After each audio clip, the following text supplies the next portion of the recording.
Assalamu alaikum students, hope everyone is doing good. Today our topic is about Edwardian period. इससे पहले जो है final term के लिए मैंने आप लोगों को जो है रोमांटिक पीरियड पढ़ाया है, विक्टोरियन पीरियड पढ़ाया है, and this is the third topic that is Edwardian period. Okay, हम जैसे कि मैंने पहले ही बताया था कि 1837 से जो है वो विक्टोरियन पीरियड स्टार्ट हुआ था और 1901 पे एंड हुआ था. ठीक है, तो इसके बाद जो है वो एडवर्डियन पीरियड स्टार्ट होता है 1901 से लेकर 1914 तक. ठीक है, और आप लोगों को पता होगा कि 1914 में जो है वो वर्ल्ड वार 1 स्टार्ट हुआ था, तो तब ये पीरियड ख़त्म हो गया था. ठीक है, अभी इंट्रोडक्शन पे आते हैं कि ये पीरियड किस तरह है, बैकग्राउंड देखते हैं, इनके राइटर्स देखते हैं एज़ यूजुअल. ठीक है, जैसे हम लोग पहले पढ़ते आ रहे हैं. The Edwardian period refers to the years from 1901 to 1914 after the death of Queen Victoria and during the reign of King Edward VII. अब ये पीरियड जो है ये 1901 से स्टार्ट हुआ, 1914 में ख़त्म हुआ. ये किसके बाद? क्वीन विक्टोरिया के डेथ के बाद, जब जो किंग एडवर्ड 7 ने जब आया था. ठीक है, अभी एडवर्डियन का आप लोगों को पता चल गया कि एडवर्डियन जो है वो एक किंग का नाम है, किंग 7 का नाम है. जब वो आया था तो उसके नाम पर ये जो है ये इस पीरियड का नाम रखा गया. जैसे कि विक्टोरियन का मैंने बताया था कि क्वीन विक्टोरिया जब रैन करने आई तो उस पीरियड को क्वीन विक्टोरियन पीरियड कहा जाता है. इसी तरह एडवर्डियन पीरियड जो है वो किंग एडवर्ड के नाम पर है. ठीक है, and he is the elder son of queen Victoria. ठीक है, eldest son of queen Victoria.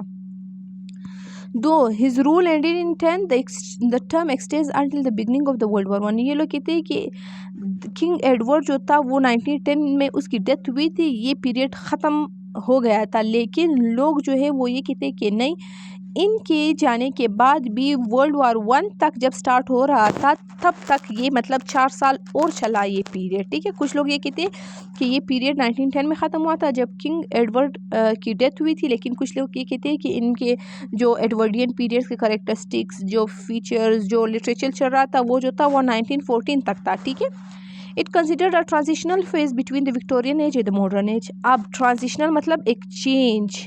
ठीक है, अब ये पीरियड जो है वो किस चीज़ के दरमियान है? विक्टोरियन एज और मॉडर्न वर्ल्ड. अब देखिए, विक्टोरियन एज आता है, फिर एडवर्डियन आता है, इसके बाद जो है वो मॉडर्न पीरियड स्टार्ट होगा. तो ये जो है ये इनके दरमियान आता है. ठीक है, ना ये पूरा विक्टोरियन है ना ये पूरा मॉडर्न है, विद इन बिटवीन है. ठीक है, तो ट्रांजिशन है. अब आते हैं बैकग्राउंड पे. इनकी फैक्ट्स आप लोगों को पता होगा कि बैकग्राउंड सिंपली वो होता है जो एक पीरियड से पहले आता है. अब इस पीरियड से पहले क्या हुआ था? इस पीरियड से पहले इंडस्ट्रियल रिवॉल्यूशन आया था. इस पीरियड से पहले विक्टोरियन पीरियड थी. इस पीरियड से पहले जब इंडस्ट्रियल रिवॉल्यूशन आया था तो क्लासेस बन गए थे, सोशल इश्यूज आ गए थे. So this is the background of Victorian period. देखिए, the Edwardian era was short but full of important developments. आप लोगों को पता भी होगा कि विक्टोरियन पीरियड को हम एक बेस्ट पीरियड कहते हैं क्योंकि वहाँ पर बहुत ज़्यादा डेवलपमेंट हुई थी. वहाँ पर जो है इंग्लैंड का नाम बहुत फैल गया था और इंग्लैंड ने जो है बहुत एरियाज को जो है वो ऑक्यूपाई किया था. ठीक है, it followed the industrial revolution.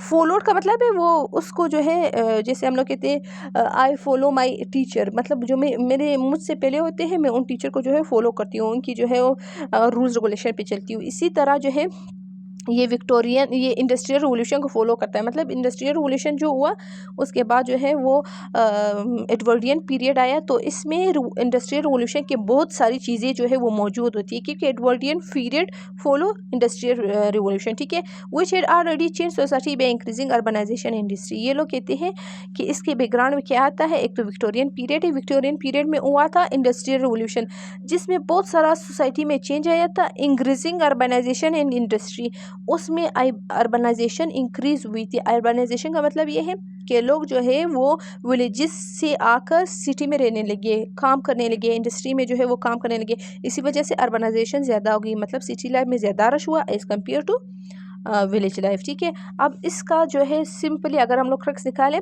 King Edward जो है जब रूल करने आया था विक्टोरिया की डेथ के बाद तो उसको एडवर्डियन पीरियड कहते हैं. और ये कब आया था? ये 1901 में आया था. 1910 में इसकी डेथ हुई थी, लेकिन लोग कहते हैं कि नहीं, ये 1910 पे जो है राइटर्स कहते हैं कि 1910 में इसकी रूलिंग ख़त्म नहीं हुआ थी बल्कि 1914 में हुई थी।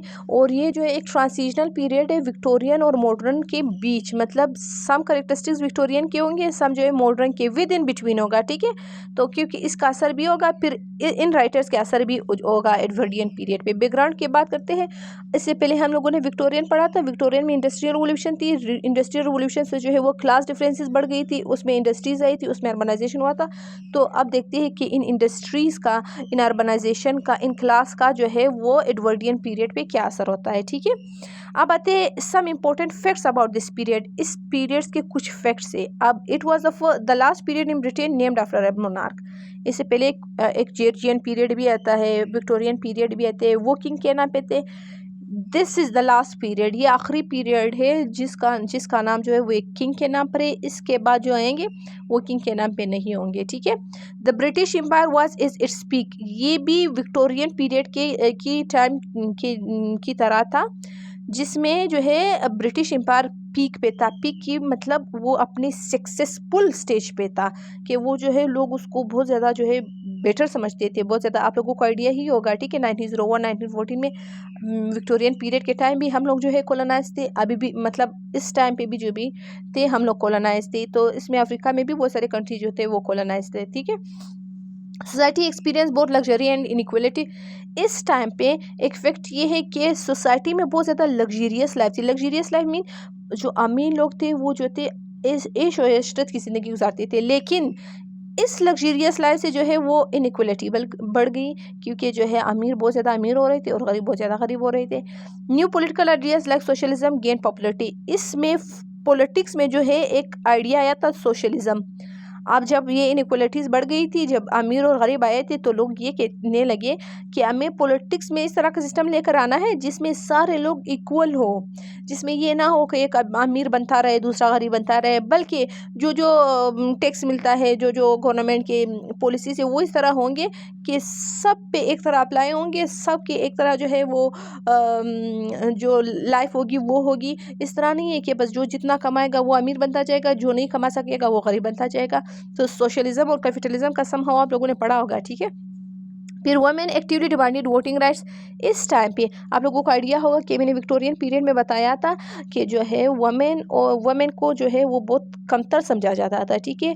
वुमेन की कोई राइट्स नहीं थी, लेकिन इस टाइम पे जो है वुमेन को ये रियलाइज़ हुआ था कि हमें कुछ भी नहीं समझा जाता, इवन हमें इंसान नहीं समझा जाता, तो हमें अपने राइट्स चाहिए, ठीक है। और वो कौन से राइट्स? Voting rights. क्योंकि इससे पहले जो थे वो वोटिंग राइट्स किसके पास थे? वो सिर्फ मेल के पास थे। यानी अगर कोई किंग आना था या कोई चीफ मिनिस्टर आना था या कोई भी आना था, तब वो वोटिंग राइट सिर्फ मेल दे सकते थे, फीमेल के लिए कोई वोटिंग राइट नहीं थी, ठीक है।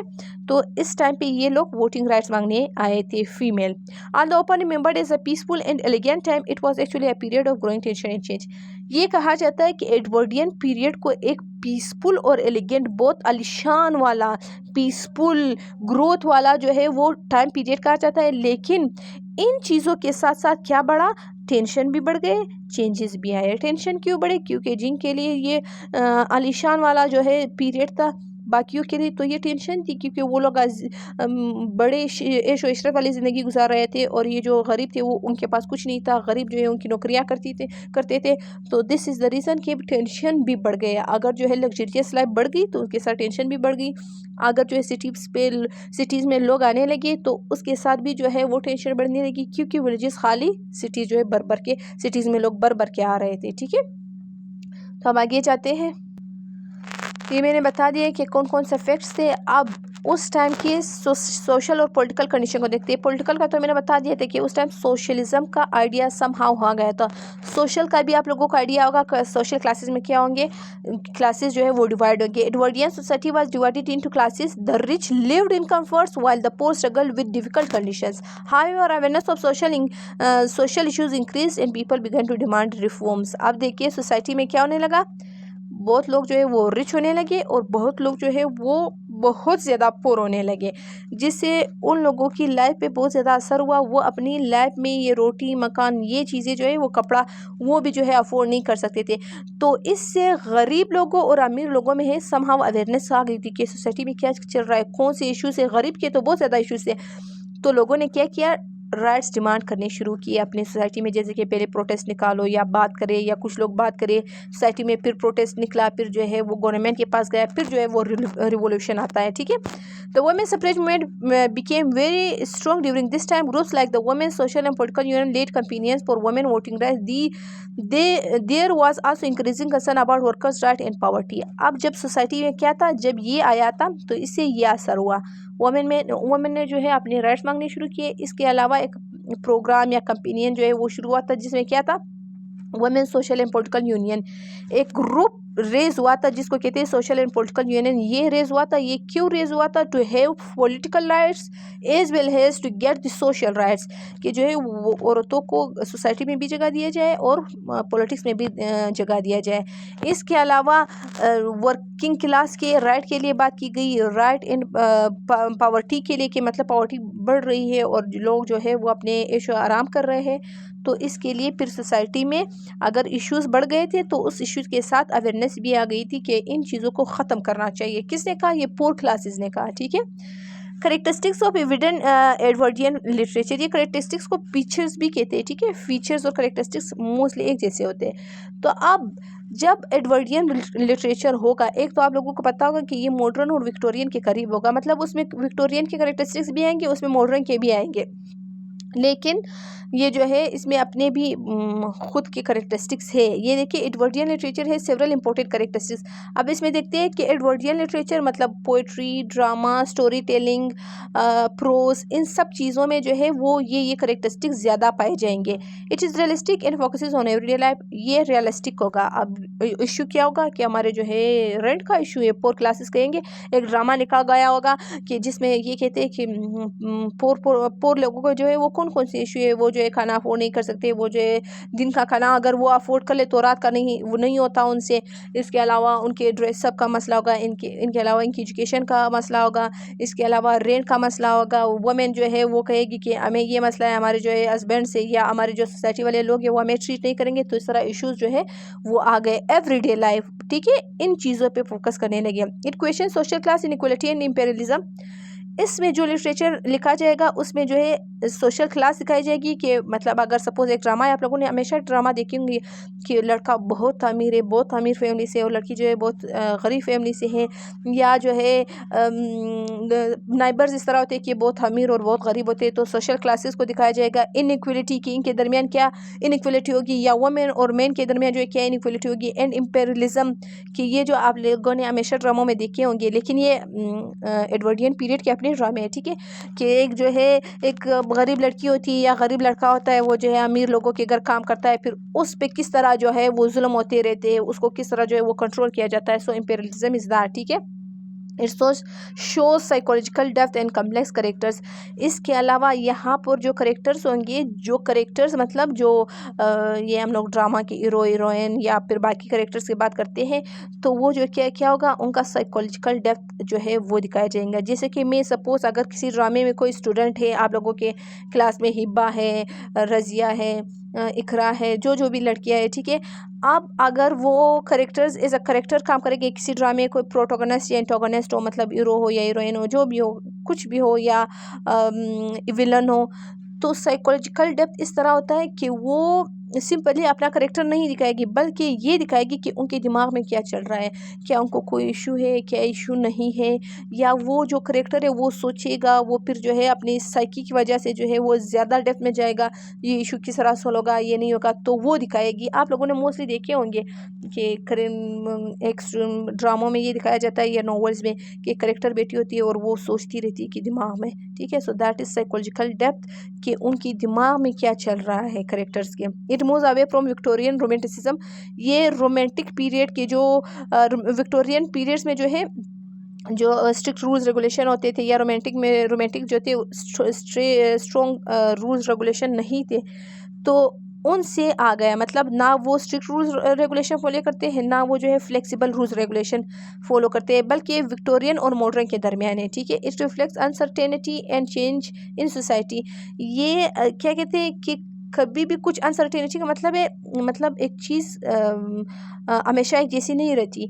तो वो ये चेंज भी सोसाइटी में देखते रहते हैं, और अनसर्टेनिटी के कभी भी कुछ हो सकता है। कुछ लोग जो है गरीब जो है वो अमीर हो सकते हैं, अमीर जो है वो गरीब हो सकते हैं। इसके अलावा वुमेन को राइट मिल सकते हैं या नहीं मिल सकते। तो इस तरह की अनसर्टेनिटी करेक्टर्स में शो करेंगे, ठीक है। Writers became more critical and use literature to highlight social problems. इसमें इस टाइम के राइटर्स जो थे वो मोर क्रिटिकल आए थे, क्रिटिकली वो सोचते थे और लिटरेचर में क्या लिखते थे, सोशल प्रॉब्लम्स हाईलाइट करते थे। सोशल प्रॉब्लम में कुछ भी आ सकता है, मतलब सोसाइटी से रिलेटेड, रहने सहने से रिलेटेड कुछ भी प्रॉब्लम्स थे तो वो लोग हाईलाइट करते थे। तो मतलब ये फीचर्स जो है, ये जब आप लोग विक्टोरियन नॉवेल्स पढ़ेंगे, विक्टोरियन ड्रामास पढ़ेंगे, उनमें से कुछ ना कुछ 2 3 4 5 ज़रूरी आते हैं, ठीक है। क्योंकि आप लोगों को फिर इस तरह का टास्क दिया जाता है जब आप लोग नॉवल पढ़ते हैं, ड्रामा पढ़ते हैं, कि इनमें से विक्टोरियन या एडवर्डियन या रोमांटिक करेक्टरिस्टिक्स निकालें। तो आप लोगों ने ये एडवर्डियन के ये वाले निकालने हैं फिर, ठीक है। हम लोगों ने जो है इंट्रोडक्शन पढ़ लिया था, बैकग्राउंड पढ़ लिया था, सोशल कंडीशन पढ़ लिए थे, फैक्ट्स पढ़ लिए थे, करेक्टरिस्टिक्स पढ़ लिए हैं। अब आते हैं इस टाइम के मेन जो राइटर्स है, ठीक है। Important writers of the Edwardian period with works. ये देखिए, George Bernard Shaw, this is one of the writer.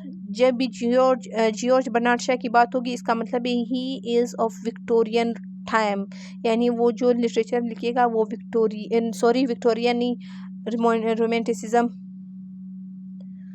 Victorian नहीं, एडवर्डियन के मतलब जॉर्ज बर्नार्ड शॉ जो भी लिटरेचर लिखिएगा, चाहे वो पोइट्री है, चाहे वो ड्रामा है, चाहे वो जो है नॉवल है, तो उसमें ये आप लोगों को पता होगा कि he is of Edwardian period, ठीक है। ये देखिए, George Bernard Shaw was one of the most prominent important dramatist of the Edwardian age. He used drama as a powerful tool to criticise social issues such as class inequality, hypocrisy and morality.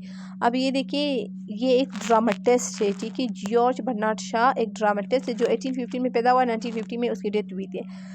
ये dramatist है। और आप लोग एक चीज़ mind में रखिए, Victorian में तो नावल बहुत ज़्यादा फेमस हुए थे, रोमांटिक में जो है वो पोइट्री बहुत ज़्यादा फेमस हुई थी। इसमें जो है भी पोइट्री में ज़्यादा इंपॉर्टेंस नहीं था, पोइट्री की ज़्यादा इंपॉर्टेंस नहीं था, बल्कि नॉवेल्स और ड्रामास जो थे वो पीक हुए थे, ठीक है। तो वो जो जॉर्ज बर्नार्ड शॉ जो ड्रामाटिस्ट थे वो क्या करते थे, वो जब ड्रामा करते थे तो उस पर सोसाइटी को क्रिटिसाइज़ करते थे, यानी कि हमारी सोसाइटी में ये इनजस्टिस हो रही है, ये जो है पोर क्लास के साथ ये हो रहा है या वुमेन के साथ ये हो रहा है, इस तरह के ड्रामे लिखता था। इसके अलावा क्लास इनइक्वालिटी लिखता था, हाइपोक्रेसी मतलब कि हम जो चापलूसी या पता नहीं क्या होता है उर्दू में, उसका पता नहीं क्या है। हाइपोक्रेसी इस तरह होता है कि आप जो है किसी के साथ रह रहे हो, फिर उसको गद्दारी, ठीक है, लाइक दैट, कि उसको धोखा दो या झूठ बोलो, लाइक दैट, ठीक है।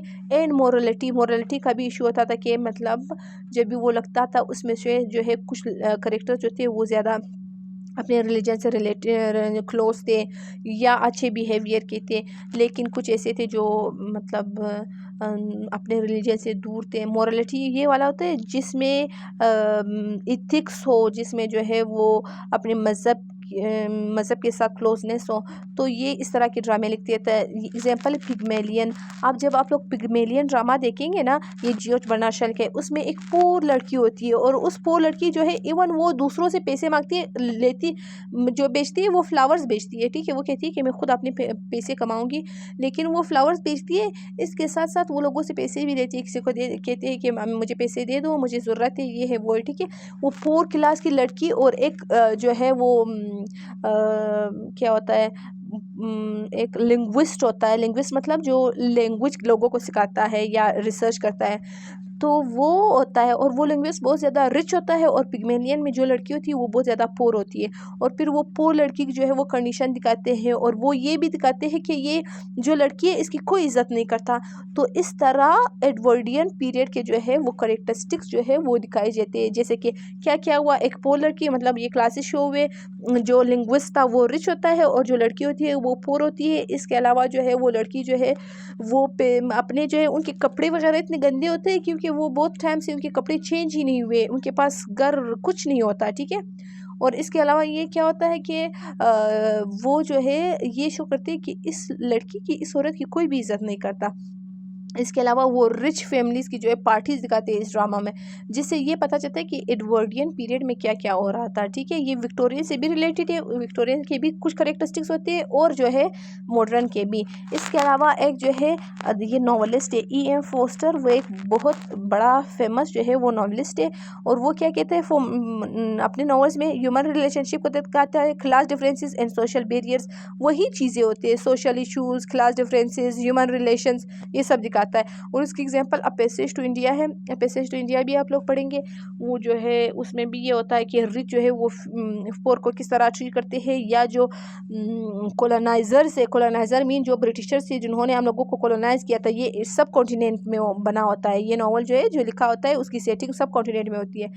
तो वो दिखाते हैं कि रिच जो है वो पोर को किस तरह ट्रीट करते हैं, या कॉलोनाइजर्स जो है जो कॉलोनाइज लोग हैं उनको किस तरह ट्रीट करते हैं। ठीक है, इसके अलावा जोसेफ कॉर्नार्ड है, ये भी one of the best novelist है, और वो क्या कहता है, ये क्या किस तरह लिखता है, Joseph Conrad is known for bringing psychological depth, वो दिमाग वाले जे इंसान के दिमाग में क्या चल रहा है, इंस्टेड ऑफ कि आप बाहर की इन्वायरमेंट को जो है वो डिपिक्ट करें, तो वो जो है साइकोलॉजिकल डेप्थ और complexity into English fiction, complexity show करता है कि मतलब इंग्लिश की सोसाइटीज़ में या फिक्शन जो रियलिटी बेस्ड नहीं होते, इस तरह की चीज़ें दिखाता था। ठीक है, इसमें एक आर्ट ऑफ द डार्कनेस है जिसमें भी रिच और पुअर को दिखाया गया है, जिसमें भी ब्लैक और वाइट लोगों को दिखाया गया है।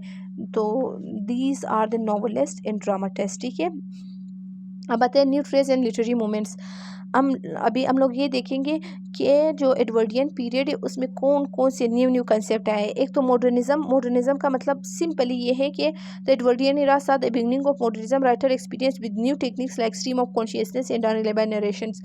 अब ये जो है एडवर्डियन के बाद जब हम लोग पढ़ेंगे मॉडर्न पीरियड पढ़ेंगे। ठीक है, तो ये मॉडर्निज्म की तरफ चलने लगा ये जो एडवर्डियन पीरियड है। इसके अलावा इसमें क्या होता है, जो न्यू टेक्निक्स इंट्रोड्यूस हुआ स्ट्रीम ऑफ कॉन्शियसनेस में जो है वो मुसलसल एक ट्रेन ऑफ थॉट्स होती है। जैसे कि आप लोगों ने ड्रामों में देखे होंगे कि एक शख्स होता है, वो बैठा होता है, फिर वो सोचता है और उसकी सोच कहीं और चली जाती है। वो उसको दिखाता है कि वो अपनी पास्ट मेमोरीज में ये सोच रहा था, या जो है ये सोच रहा है कि आगे क्या होगा। आप लोगों ने देखे होंगे। ठीक है, कि ड्रामों में जब इंसान सोचता है तो वो सोचने को भी दिखाया जाता है कि ये सोच रहा है कि आगे ये शायद हो जाए या वो हो जाए। ठीक है, तो stream of consciousness technique introduce हुई। इसके अलावा अनरिलायबल नरेशन, ऐसे नरेशन ऐसे स्टोरीज जो है इन लोगों ने ये लोग लिखने लगे जो जिसमें कुछ रियलिटी दिखाते हैं कुछ नहीं दिखाते, कि ताकि वो जो लिसनर है या जो पढ़ने वाला है उस पे छोड़ देते हैं कि ये करेक्टर इस तरह बिहेव कर रहा है तो वो क्यों कर रहा है, या वो स्टोरीज़ को ज़्यादा क्लियर नहीं दिखाते, बल्कि थोड़ी बहुत सच्चाई जो है वो छुपा देते हैं, ताकि वो जो लिसनर है या जो देखने वाला है या जो पढ़ने वाला है वो खुद देखे कि इस ड्रामे में क्या होगा, या ये करेक्टर इस तरह क्यों बिहेव कर रहा है। ठीक है, इसके अलावा इसमें राइटर्स की ग्रुप थे, एक ब्लूमसबरी ग्रुप था जो किस तरह लिखता था, promoted new ideas and artistic freedom, वो न्यू आइडियाज़ को प्रमोट करता था, और आर्टिस्टिक फ्रीडम जो टेक्निक आप लोग यूज़ करते हैं उसको आसानी से यूज़ कर ले। ठीक है, मतलब अब बहुत सारे टेक्निक जो है वो यूज़ करते थे। इसके अलावा जॉर्जियन पोइट्री, अब जॉर्जियन पोइट्री भी एक ग्रुप वाला है जिसमें वो क्या लिखते थे, focused on simple rural themes, ये जो सिंपल थीम्स है उसमें फोकस करते थे। मोमेंट्स लाइक इमेजिज्म, अब इमेजिज्म वाले क्या करते थे, imagism was a poetic moment that and for clarity and perception.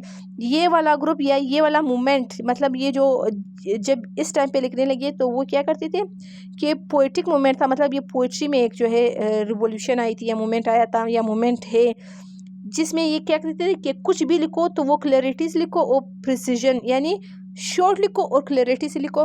The last one is futurism. अब इस टाइम के राइटर्स कुछ ऐसे राइटर्स थे जो फ्यूचरिज्म पे भी फोकस करते थे। उसका मतलब है futurism was a movement that celebrated modern life technologies and speed also contributed. ये देखिए फ्यूचरिज्म वाले यानी ये मूवमेंट में जब राइटर्स लिखते थे इस मूवमेंट में, मतलब ये एक स्पेन टाइम होता है कि इस टाइम पे ये वाला जो है मॉडर्निज्म की टेक्निक चल रहे थे, इस टाइम पे जो है ये जॉर्जियन पोइट्री वाले चल रहे थे। अब फ्यूचरिज्म में क्या करते थे, उसमें टेक्नोलॉजी दिखाते थे कि स्पीड कैसे चल रहा है, सोसाइटी कैसे मॉडर्न हो रही है और कौन कौन से चेंजेस आ रहे हैं सोसाइटी में। ठीक है, अब देखिए फ्यूचरिज्म का देखिए, futurism was a movement that celebrated modern life technology and speed, also contributed to modern literary styles. तो फ्यूचरिज्म वाले इस चीज़ पे फोकस करते थे। इस मूवमेंट का मतलब है कुछ साल के लिए ये चलता रहा, ठीक है। जैसे कि हमारे ड्रेसअप जो है कुछ टाइम के लिए चलते रहते हैं कि ये पीक पे होते हैं सारे, जैसे कि एयरलाइन कपड़े पहनते हैं या कोई जो है साड़ी पहनता है, कोई जो है वो लहंगा ज़्यादा फेमस हो जाती है, लाइक दैट, ठीक है। इसी तरह ब्लूम्सबरी ग्रुप जो मैंने बताया है कि वो आर्टिस्टिक फ्रीडम पे ज़्यादा फोकस करते थे। जॉर्जियन पोइट्री सिंपल थीम्स देते थे। और इमेजिज्म वाले जो है वो कहते थे कि बस कुछ लिखो, क्लियर लिखो, शॉर्ट लिखो कि किसी को समझ आ जाए। तो ये चीज़ें जो है वो ज़्यादा इम्पोर्टेंट है एडवर्डियन पीरियड में। इसके अलावा आप लोगों का तो मैंने एक बता दिया कि मैं क्विज लूँगी आप लोगों से। दूसरी ये बात कि आप लोगों ने जब ये पढ़ लिया विक्टोरियन एंड एडवर्डियन के दरमियान कंपैरिजन निकालनी है, ठीक है, कि रोमांटिक ये एडवर्डियन और विक्टोरियन पीरियड में जो है वो क्या फ़र्क है, कौन कौन सी करेक्टरिस्टिक्स अलग से या राइटर्स अलग है, या विक्टोरियन में जो है क्या फोकस था, किस चीज़ पे फोकस था, और एडवर्डियन में किस चीज़ पे फोकस था। ये आप लोगों ने मैक्सिमम 1.5 पेज लिख के भेजना है, या 2 पेजेस, ठीक है, 2 साइड्स, पेजेस नहीं, ओनली 2 साइड्स, या 1.5 साइड आप लिख के विक्टोरियन और एडवर्डियन में जो है फ़र्क और मुझे भेजे एज अ टास्क, ठीक है। अल्लाह हाफिज़, होप यू पीपल अंडरस्टूड।